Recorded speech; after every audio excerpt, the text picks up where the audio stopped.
2000 വർഷങ്ങൾക്ക് മുമ്പുള്ള ക്രിസ്മസ് രാത്രിയിൽ രക്ഷയുടെ വലിയ സദ്വാർത്തയുമായി ദൂതന്മാർ പ്രത്യക്ഷപ്പെട്ടത് രാജാക്കന്മാർക്കോ പുരോഹിതന്മാർക്കോ ആയിരുന്നില്ല.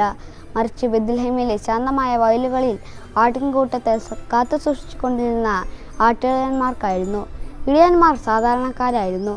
എളിമയുള്ളവരും കഠിനാധ്വാനികളും പലപ്പോഴും സമൂഹത്തിൽ അവഗണിക്കപ്പെട്ടവരുമായിരുന്നു. എന്നിരുന്നാലും ചരിത്രത്തിലെ ഏറ്റവും വലിയ പ്രഖ്യാപനം സ്വീകരിക്കാൻ ദൈവം അവരെ തിരഞ്ഞെടുത്തു. ദൈവത്തിൻ്റെ രക്ഷാകര സന്ദേശം എല്ലാവർക്കുമുള്ളതാണ്. നമ്മുടെ കഴിവോ യോഗ്യതയോ അതിനടിസ്ഥാനമല്ല എന്ന് ഇത് നമ്മെ ഓർമ്മിപ്പിക്കുന്നു. സന്ദേശം സ്വീകരിച്ച ഇടയന്മാർ കാത്തിരിക്കുകയോ സംശയിക്കുകയോ ചെയ്തില്ല. അവർ തിടുക്കത്തിൽ യേശുവിനെ കണ്ടെത്തുകയും തുടർന്ന് ആ വാർത്ത മറ്റുള്ളവരുമായി പങ്കുവെക്കുകയും ചെയ്തു.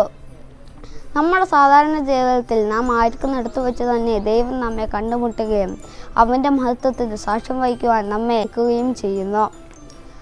ഇടയന്മാരെ പോലെ എളിമയോടെ ജീവിക്കാനും ദൈവിക സന്ദേശങ്ങളെ നിഷ്കളങ്കമായി വിശ്വസിക്കുവാനും നമുക്ക് പരിശ്രമിക്കാം.